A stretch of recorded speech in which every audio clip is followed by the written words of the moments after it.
मैं आप सबको जीवन के संबंध में सोच विचार में पड़े देखकर बहुत हैरान होता हूँ। जीवन सोच विचार से नहीं वरन उसकी समग्रता में ही उसे जीने से जाना जाता है।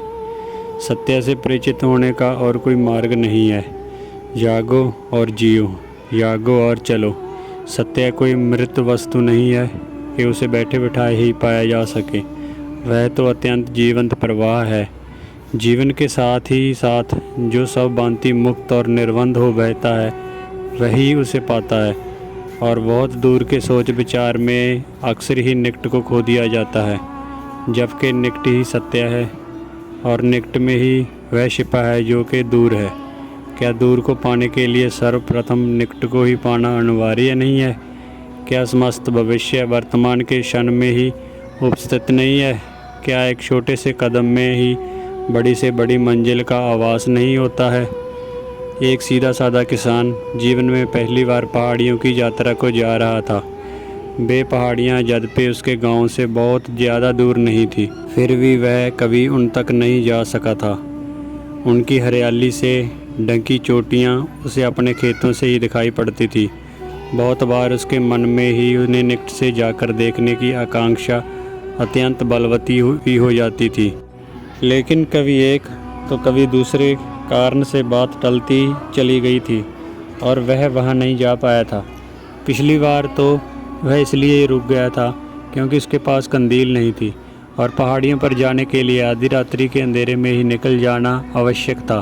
सूर्य निकल आने पर तो पहाड़ की कठिन चढ़ाई और भी कठिन हो जाती थी, लेकिन वह कंदील भी ले आया था और पहाड़ों पर जाने की खुशी में रात भर सो भी नहीं सका था। रात्रि 2 बजे ही वह उठाया था और पहाड़ियों के लिए निकल पड़ा था, लेकिन गांव के बाहर आकर वह ठिठक कर रुक गया था। उसके मन में एक चिंता और दुविधा पैदा हो गई थी। उसने गांव के बाहर आते ही देखा कि अमावस की रात्रि का गुप्त अंधकार है। निश्चय ही उसके पास कंदील थी, लेकिन उसका प्रकाश तो 10 कदमों से ज़्यादा नहीं पड़ता था और चढ़ाई थी 10 मील की। वह सोचने लगा कि जाना है 10 मील और रोशनी है केवल 10 कदम पड़ने वाली, तो कैसे पूरा पड़ेगा? ऐसे गुप्त अंधकार में इतनी सी कंदील के प्रकाश को लेकर जाना क्या उचित है? यह तो सागर में जरा सी डोंगी लेकर उतरने जैसा ही है। वह गांव के बाहर ही बैठा रहा और सूर्य के उगने की बाट जोहने लगा, लेकिन तभी उसने देखा कि एक बूढ़ा आदमी भी उसके पास से ही पहाड़ियों की ओर तरफ जा रहा है और उसके हाथ में तो और छोटी कंदील है।